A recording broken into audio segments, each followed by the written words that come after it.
Welcome to Season 6 of Purposeful Empathy, a show dedicated to amplifying the voices of people from across the globe who believe the world needs more empathy and are doing something about it. Today's episode is brought to you by Grand Huron International, an on-demand coaching provider for individuals and companies. Thanks for watching. Enjoy the show. Welcome to a new episode of Purposeful Empathy. Today I am joined by Jon Gruber, who is a strategy lead at Einhorn Collaborative, a foundation that advances the science and practice of empathy, mutual understanding, and relationship building. I think you must have the best job on the planet. Jon joined Einhorn 8 years ago and now leads their building strategy, which is focused on strengthening a relational pluralist culture in America, which I think is also the most important job right now happening in your country. Prior to Einhorn, Jon worked as a management consultant, director of education for a nonprofit that supports Holocaust rescuers, and as a teacher in England. Jon earned an undergrad in government from Harvard and an MBA from Yale. Welcome so much to the show, Jon. Thank you, Anita. It's a pleasure to be here. I'm so excited for our conversation. Yeah, same. So I feel like, if you've been working in this role for 8 years, there must be something that calls you to it. So I'm wondering if you could talk about the work and why your work resonates with you. I appreciate that question. I do feel really lucky to be doing work that I feel personally motivated by and connected to. For me, partly it's about my family history. My grandparents on my dad's side were Holocaust survivors. They were originally from Vienna, Austria, and were able to flee to Shanghai, where my dad was born, and then ultimately make it to the States, to the US. And seeing from a very young age their story and their experience in the larger history of that period, came to appreciate what can happen in a society when othering and dehumanization prevail, right? The profound absence of empathy.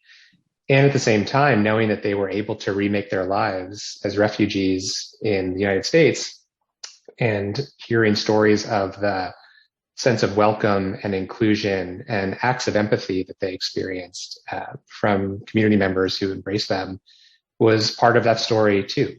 And so for me, I carry that with me into the work that I do every day.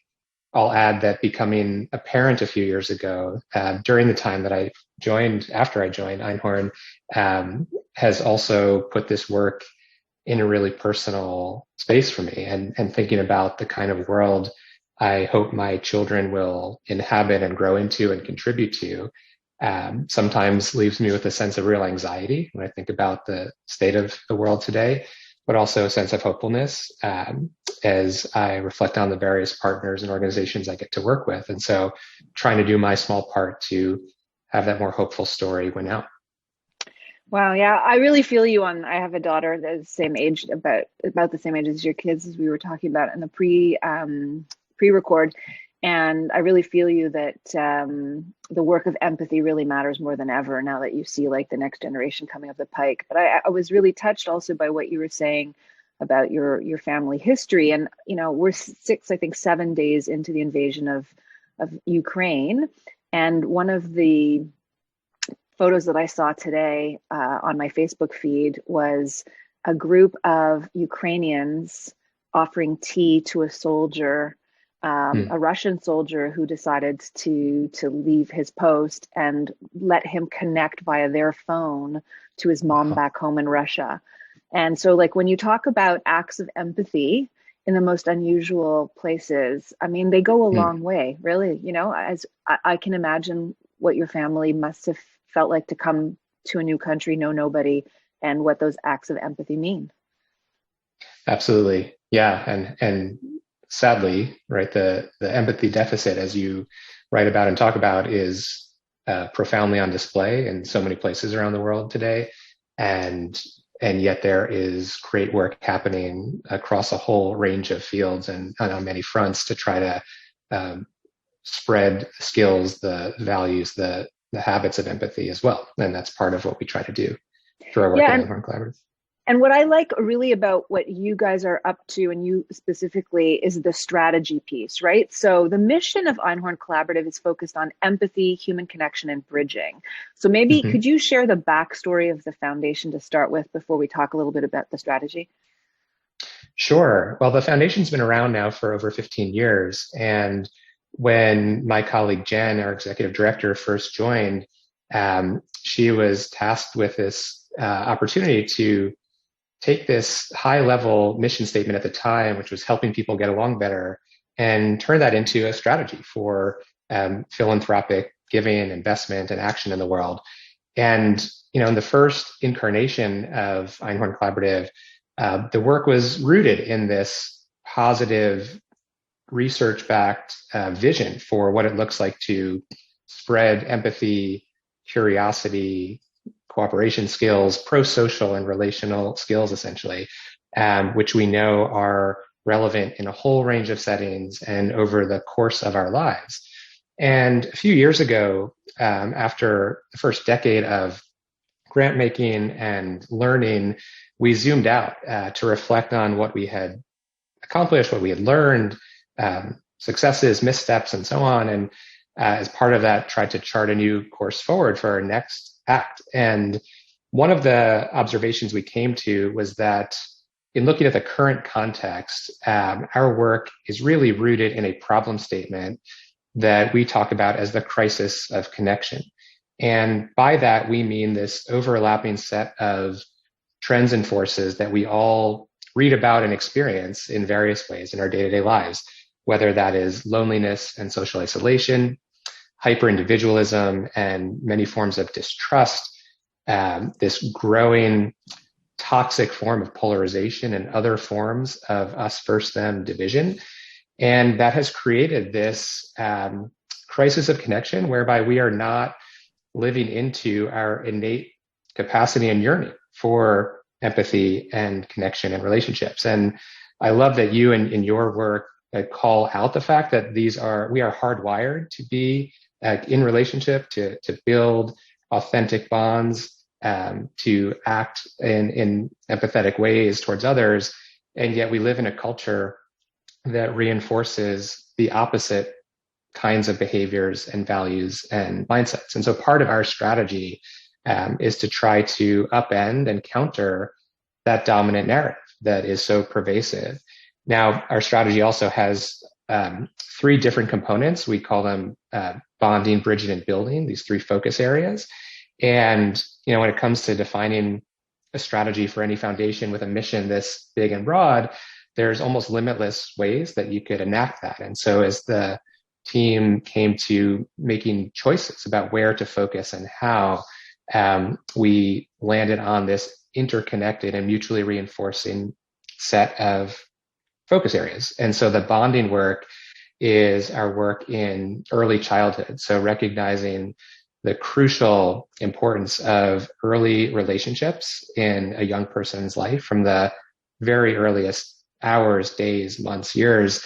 And that work is largely focused on spreading autonomic emotional connection, this observable and actionable construct for the kind of mutual relationships that a parent or a caregiver forms with a young child, that has all kinds of positive benefits and really sets the foundation for healthy relationship building thereafter. Our bridging work is about adolescence. Oh, sorry. Well, yeah, just before you go on, because this is so delicious. What comes to mind when I think about this first pillar is I watched a TED Talk recently. It might not even have been a TED Talk, but it was that style where a researcher was talking about what it's like when a child who's a toddler, let's say on the floor, right, can't speak yet, but has some motor skills, what it feels like when a parent starts paying attention to their phone and their behavior changes. They become anxious because they're no longer connected to the parent. And you can see, like this was like a little visual on a video, the parent put away the phone, and then all of a sudden the mood and the behavior and the demeanor of the child change. So is that the sort of some of the stuff that you would look at? Yes, absolutely. And the research that we have supported over many years now at the Nurture Science program at Columbia University has codified this set of practices and behaviors that parents can engage in with young children that include, vocal recognition and facial connection, and just the basic give and take, the serve and return of interactions that help a child feel seen and heard. There is real power to that, and it has a lot of knock-on effects in terms of behavioral health and physical health. It's truly a physiological phenomenon, and it also is a set of skills and way of interacting that have relevance over the course of our lives. So when there is disconnection in a relationship, which is not just between a parent and a child, but can happen right among adults at any stage, how do we engage in repair to work through the dysregulation that can happen? That's a set of learnable skills as well. And so the work of our bonding strategy is absolutely foundational to the broader worldview that we're trying to advance around connection and relationships. And that work is mostly happening in the pediatric care setting, where we are trying to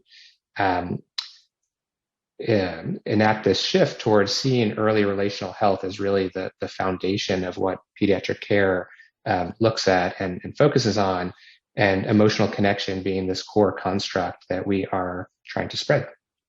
Right. And so just before we move to the second pillar, Einhorn Collective supports empirical research in this space, but then also interventions and education.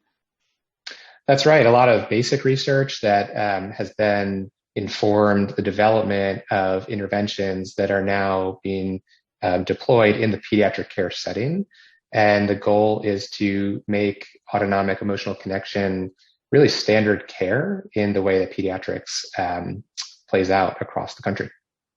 Great. Okay, super. So the second one, you were going to start to talk about adolescents, if I'm not mistaken. Yes. So that is the focus of our bridging strategy, which is about supporting this generation of young people, specifically the Gen Z cohort, but recognizing that adolescence is also this formative stage of life in which people are still shaping their identities and values and having formative experiences, right, that shape who they are, who they will be as older adults. That is an inflection point where we need to offer opportunities for deep engagement, where people are able to relate positively with others across difference. So that work has taken us into the space of national service, civic education. Those are two areas of focus that we're currently exploring and building out. We've also done a lot of work in community engaged learning in higher ed, which is about incorporating real world service action projects into the student experience, whether through coursework or research projects or co-curricular experiences.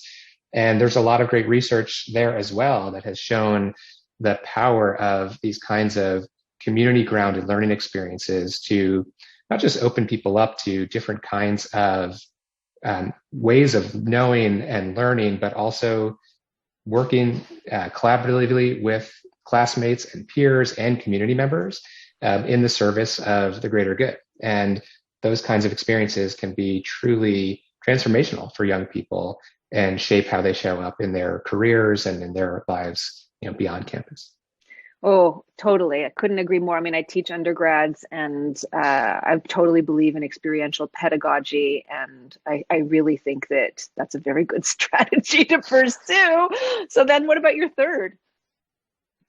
Yeah, so the building strategy, which I lead, is our third B. And by building, we mean trying to build a culture that really values and prioritizes human connection and pluralism. And so we see those concepts as hand in hand. This is, again, anchored in a view that our dominant culture reinforces distrust, division, dehumanization, disconnection, and we need to do what we can to upend those narratives and those experiences. They're not untrue, but they're also incomplete. And part of our work is to elevate the science and the stories that really make vivid and with real rigor what it looks like to invest in and prioritize human connection. So there is research, from the bonding strategy I just described all the way up through older adulthood that shows just how crucial relationships are to our well-being, to our thriving, not just as individuals, but collectively, societally. And we try to marshal that research because we know that some people are persuaded by the facts, by the evidence. There's also, I think, a misperception out there that the work of human connection and empathy and relationship building is soft and fuzzy. And so to the extent that we can help make the case that this work is rigorous and hard-edged and anchored in science, I think is really important. And at the same time, we know that if we just focused on the science-based case for connection, that we're limiting ourselves, because this is visceral and emotional as well. We all know what it's like to experience authentic connection in our lives. And so we also need to put forward stories and messages and calls to action that really speak to people at a heart level. And that's where some of our investments in the storytelling and media space come in.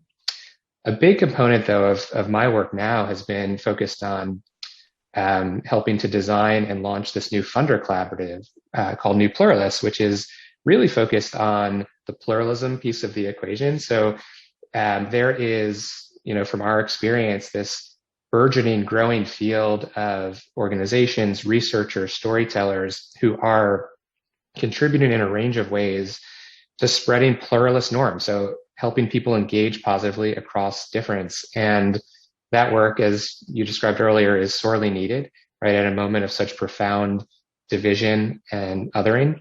And the work of New Pluralists is focused on bringing more resources and visibility and connective tissue to this growing field, and also trying through the group of funders who've come together and the way we interact with each other, modeling in philanthropy what the work is about as we also support it out in the world. What I'm struck by as I'm hearing you talk about, the three pillars and yours in particular, is that, there's this saying that doctors have an impression that more people are sicker in society because they're always around sick people, right? Police officers think that there's more crime than there really is, generally speaking, right? Based on this concept of, you're a fish in water, so you think everything's water. I feel, from my own perspective, that I've, come into contact with people who are studying empathy, and it's enriched my life, and I've just enjoyed all the relationships that I've formed across people, wherever in the planet who are empathy specific or empathy adjacent. I feel like, how has it changed your life? How has it changed you as a man, as a father, as a husband, as a son, as a friend, given everything you've been exposed to for the last few years? I love that question. Well, the great thing about this work is that there are so many opportunities in my everyday life where I can channel the insights from, the conversation I had earlier in the day with a researcher or with a social entrepreneur. For sure, as a parent, as a husband, as a brother, as a son, as a friend, I try to catch myself in moments when there is, again, either dysregulation or a breach, and see the opportunity for connection as the pathway back to repair, and to a sense of mutuality and even restoration of whatever upset has happened. Happens on a daily basis, right, with young children, for sure. But I find myself, the easier route is often to just stew or to find ways to ignore the problem that's underlying the kind of superficial spat or conflict. And much of what I've channeled from the research and from the work that we have funded, it's about leaning into connection, and connection as a vehicle for healing and for repair. That is one insight for sure. I think I've also become a more discerning consumer of media and journalism content. in part because I have this antenna up for those stories and narratives that reinforce the sense of division, that leave out the nuance that is required to really see people and issues in more complex ways. And that's, I think, just helped me have better media literacy in a sense, and be more aware of the ways in which we are manipulated, in which narratives are really distorting, and lead to that sense of despondency and hopelessness that's so widespread. So those are a few ways in which I find this work showing up in my day-to-day life. Yeah, so clearly it has made a difference. I remember when I started understanding about neuroplasticity, that we could become more empathic with practice. I was like, is that true? And I remember trying these little experiments little by little by little, and realizing that it was such a good feedback loop that I felt so much better afterwards, that I started looking for places where I could, show up as a kinder version of myself. And super, like, I'm still very much a work in progress on that front. But today's episode was brought to you by Grand Huron International, an on-demand coaching provider for individuals and companies. What are some of the insights that you feel you've gleaned in partnering with all these different social actors? I mean, I talked about neuroscience playing a big role, but like, what have you found memorable and fascinating? A bunch of things. I think, for one, just seeing how the role of empathy and human connection still gets short shrift in conversations about social change in a whole range of fields. I think there's an under appreciation of the way in which empathy, curiosity, openness to difference, authentic connection can act as a kind of active ingredient, like the vehicle through which change happens. And that is true around specific issue areas. That is true in specific settings in which, like in the education work that we just talked about. I think it's seen as a nice to have. It's seen as tangential, and that's frustrating. At the same time, I've been heartened by the growing body of research from many different disciplines that makes the case for this work and why it matters. And that's something that's been really helpful to us as we've worked with different researchers and nonprofit leaders and storytellers, and in some ways trying to create connection and relationship amongst actors who bring different kinds of expertise. That's been really helpful to us. I'd say, relatedly, seeing the power of the need for on-the-ground and deeply immersive experiences for people to have positive interactions with those who are different, and at the same time, the need for stories and narratives that prime people, that invite people in, that open people up to a greater sense of curiosity and even hopefulness, feels really important. In part, that's because many of us live in homogenous settings, in online echo chambers. It's just harder to bump up against and interact with people of really divergent views and backgrounds. And also because the pervasive narratives are so dispiriting and reinforce the sense of crisis and doom, that there's often a need to soften, I think, those views and open people up to the possibility that there's a better future that we can live into together. So that begs the question: do you, within your community of colleagues, have practices that you actually lean on so that you're working in empathic ways and in collaborative ways? That's the first question. And the second question is, when you're talking about these gatherings of people across divides and, ways to create bridges of understanding, do you have any specific stories or anecdotes of something that you've witnessed that has really stayed with you? Yeah, definitely thoughts on both of those questions. So we definitely try to practice what we preach, to live this work internally with our team. And we're a small, close-knit team And, we've brought in many of the practices and tools from our grantee partners into our work, whether those are question prompts from some of the bridging organizations who we work with, some of the tools from the SEL organizations we've worked with over the years. We actually have a new practice within our team where we meet monthly to share reflections and stories about ways in which we lived into our culture aspirations around connection, around feedback, around initiating hard conversations, around appreciating one another and having moments of joy in our work. And so that's been hugely rewarding as a way to step back from the day-to-day and to find moments to be candid, to be joyful, to be vulnerable with one another. I think it's strengthened the bonds across our team even more. And it's a way to really live this work, in the context of an organization and a team. I think with the second question, one partner who comes to mind that I've been able to witness closely and even experience is StoryCorps.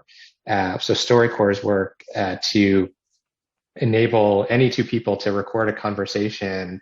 It's often friends, loved ones, neighbors, a teacher and a student, is such a powerful model for not just creating a container for people to be human and to be vulnerable and to be appreciative with one another, but also because they curate and distribute excerpts from those conversations in a range of ways. It's become what we see as one of the most powerful forms of content, like empathy building content, because these are conversations between everyday people that are relatable, talking about some of the big existential topics in life and experiences like love and loss and hope and regret. And then seeing those conversations as a portal to our own humanity and our own experiences, I think is really powerful. And I actually recorded my first StoryCorps conversation in 2015 with my grandmother, who subsequently passed away a few years ago. And it was this amazing 20-minute conversation over Thanksgiving weekend where she just talked about her childhood and her aspirations and reflections on life. And I was on the cusp of becoming a father for the first time. It was this beautiful conversation that ultimately became a treasured artifact in my broader family when she passed away. And that's something that I will forever treasure. And so just seeing the profound impact that StoryCorps has on so many people's lives through the interview experience and the content they share has been really special. Yeah, my affective empathy just rose up as you were telling me that story. I could totally imagine your mom, you and your conversation with your grandma. Yeah, let me catch my moment. When you were talking about your practices at the office, trying to live up to, the learning, I just finished a chapter on the neuroscience of empathy and came across one of Jamil Zaki's bits of research on just the idea of wanting to be more empathic. Just the idea of wanting to be more empathic actually will enable you to become to be more empathic and extend more empathy in a moment. I find that fascinating. That's amazing. In a few weeks, you'll be launching a primer called A Call to Connection. What's all that about? Yeah, so A Call to Connection is a primer that Einhorn Collaborative has commissioned, working with a few close partners, Sacred Design Lab and Greater Good Science Center, that is a synthesis of some of the most salient research insights about the power of human connection over the course of our lives, about how we are wired for connection, coupled with a set of insights from ancient wisdom traditions and religious traditions, as well as practices, concrete practices that people can draw on and apply in their day-to-day lives in the various settings they inhabit. That's really meant to be a conversation starter and a practical guide for how people can recenter connection in their work and in their lives. And we decided to put this artifact into the world because we feel like it is a ripe moment for connection, given the acute absence of connection we have all felt in this last 2 years during the pandemic. I think the heightened recognition that there is this crisis of connection that we are all experiencing in various ways. It's been long simmering, long building. And I think heightened realization around the power of connection and relationships in a whole range of ways, whether that's in the context of system change, conflict transformation, business performance. And so we see an opportunity to elevate that conversation with leaders in various sectors who probably have a hunch and are inclined to believe in this work and perhaps are looking for affirmation from a science standpoint, are looking for practical tools and guidance that they can draw on, looking for vivid stories that illustrate what that looks like in action inside organizations. And all of that is brought together in this beautifully designed primer that we are really excited to launch soon and to engage various audiences around. Well, I can't read it, and by the time this comes out, we'll include in the notes below where people can find access to this primer. Sounds super, super exciting. I have really enjoyed our conversation, and I always like to, and thank you. I always like to end with this question. I never know what to get, what's going to come up, but I always find it juicy. If you can think of a personal moment in your life where you were on the receiving end of purposeful empathy, and what it meant for you.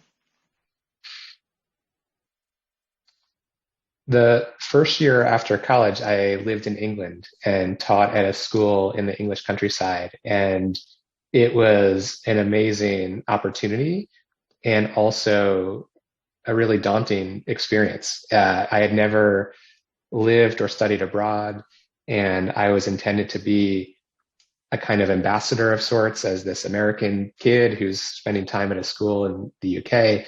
And it was kind of a lonely and isolating existence in some ways as well. And so the story that comes to mind is the sustained outreach and welcome that I experienced from a handful of colleagues, other peers who were young faculty, young teachers at this school, who really brought me into their worlds, inviting me on trips to visit different parts of the country, inviting me to holidays and other events in their homes, finding ways to bring glimmers of my life from back home into this year in England, makeshift Thanksgiving dinner, for example, that they threw together. And it was through that series of small gestures and invitations that made the year feel less lonely and made me feel supported and included at a time when I was just kind of disoriented and excited at the same time by having this really neat opportunity to spend the year at the school. And that empathy that those colleagues displayed really made it the fulfilling and formative year that it became. I think absent that kind of outreach, it would have been a lot harder and a lot lonelier.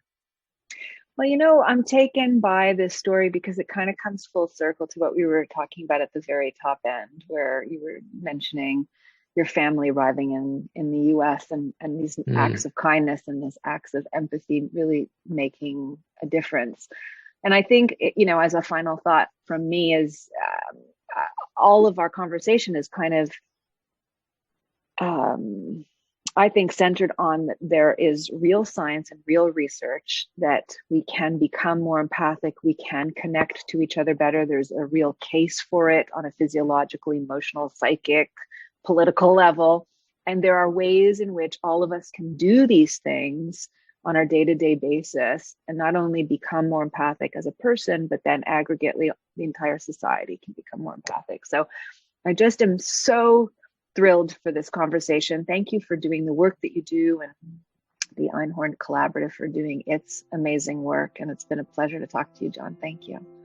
Well, thank you, Anita. It's been a joy from my end as well. And thank you for the work that you're doing. We are kindred spirits and contributing to the same bigger vision in the world. Super. So on that note, thank you so much for listening and watching. We'll see you next week at Purposeful Empathy. What if you had access to your own council of coaches to help you break free from your thinking clutter, make that important decision, and liberate you from whatever's holding you back? At Grand Huron International, you get to choose the coach of your choice anytime from anywhere. Visit grandhuroninternational.com and harness the power of on-demand coaching today.